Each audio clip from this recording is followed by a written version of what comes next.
from terrorist recruits right here in the United States. Today, a Philadelphia woman was charged with trying to join ISIS. And just yesterday, 3 terror suspects charged in New York City, including 2 women accused of plotting an ISIS-inspired bombing.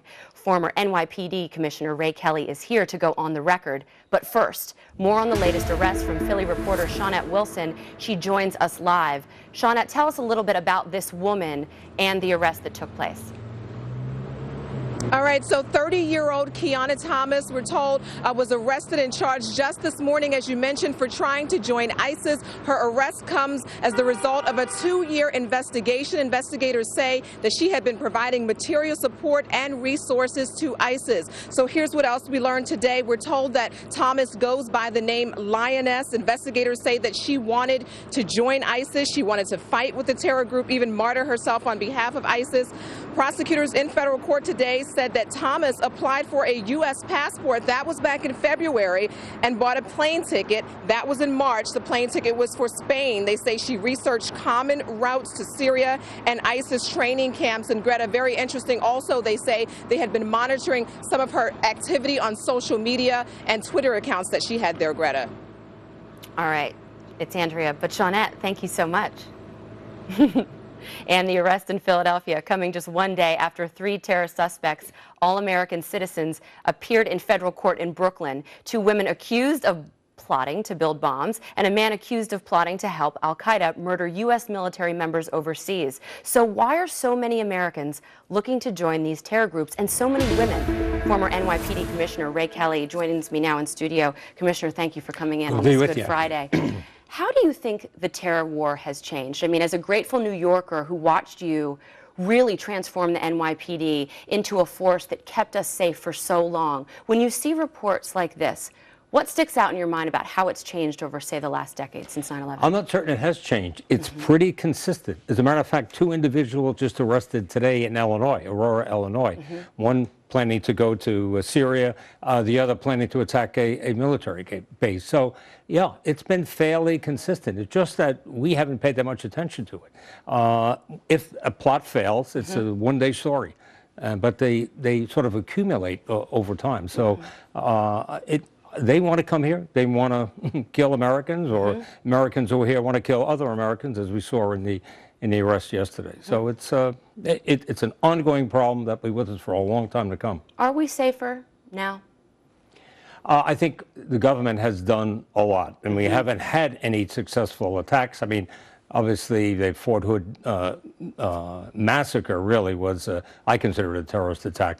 But other than that, we haven't seen a successful attack yet. So I think you have to credit local government, the federal government.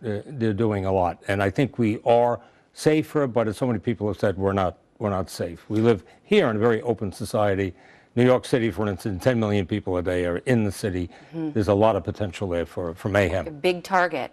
Mayor Bill de Blasio has come in, and he has reversed a lot of I think, the good things that you did when you were on the force, a lot of the good terror techniques that were used to foil a lot of these plots that people don't know the NYPD and others have stopped. What do you think about that?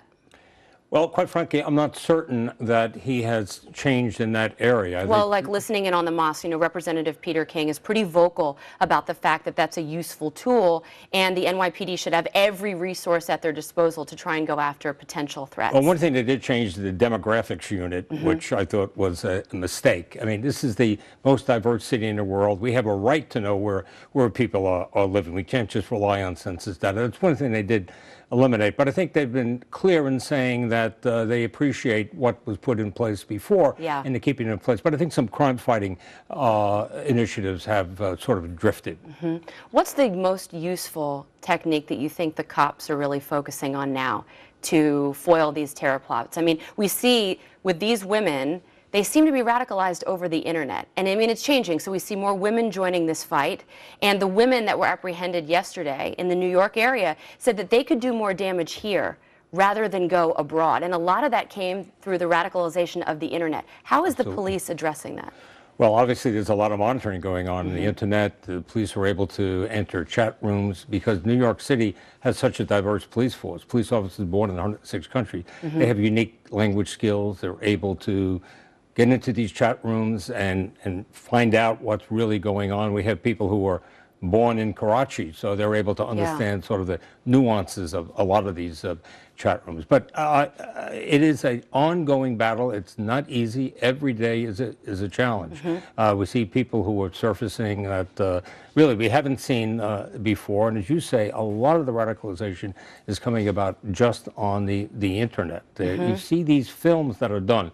They're very sophisticated. They're very well done, these recruitment films. And so many of them will show you pictures of the World Trade Center. They're still so proud of that and still focused on New York. It's a recruitment tool. Absolutely. That they still use. Yeah, they have been more sophisticated, and I think the administration has warned us about these lone wolf attacks. It's not like it used to be where it was you had to be trained over there in the mountains of Afghanistan. You can be radicalized behind a computer, and that's what's changing, and that's what's so scary. Exactly, and that's what you saw in the case yesterday. They were getting their information from the internet.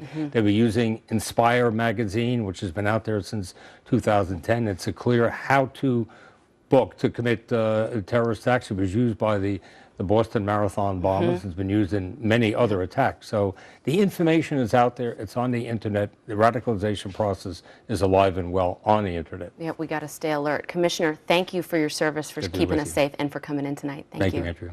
And straight ahead.